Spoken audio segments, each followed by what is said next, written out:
روزہ دار روزہ رکھتا ہے نا اس کے لیے خوشخبری کیا ہے؟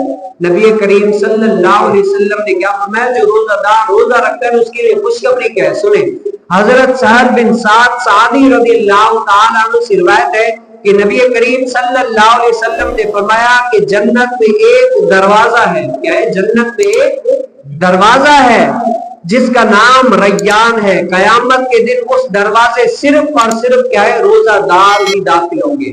ویسے جنت کے کتنے دروازے؟ 8 دروازے. 8 دروازوں میں سے ایک دروازہ کون سا ہے؟ ریان ہے. اس میں سے صرف اور صرف کون سے داخل ہوں گے؟ صرف اور صرف روزہ دار ہی داخل ہوں گے. ان کے علاوہ کوئی اور داخل نہیں ہوگا. قیامت والے دن ندا آئے گی کہ کہاں ہیں روزے دار جنہوں نے اللہ تعالیٰ کی خاطر روزہ رکھا، بھوکے پیاسے رہے، اللہ تعالیٰ کی راہ میں کیا ہے؟ روزہ رکھا، سارا دن بھوکے پیاسے رہے.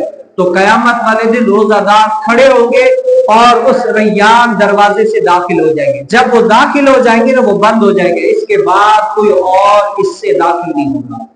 ریان دروازہ. آج میری اور آپ کی یہ خواہش ہونی چاہیے کہ میں اور آپ جو اللہ تعالیٰ نے مجھ پر روزہ فرض کیا ہے نا، کہ اللہ تعالیٰ نے صرف روزہ فرض کیا ہے تو روزہ فرض کرنے کے ساتھ یہ بھی بتایا کہ اگر تم نے یہ روزہ رکھا نا، اگر اس روزے کو رکھنے میں تم کامیاب ہو گئے تو کل بروز قیامت تمہارے لیے یہ انعامات ہیں، جنت میں جانے کے یہ مواقع ہیں، اس گیٹ سے تم جاؤ گے، یہ تمہیں کیا ہے؟ تحفے تحائف ملیں گے، یہ تمہارے اوپر انعامات کیے جائیں گے. تو اللہ تعالیٰ مجھے اور آپ کو بھی ان اعمال کو کرنے کی توفیق نصیب فرمائے.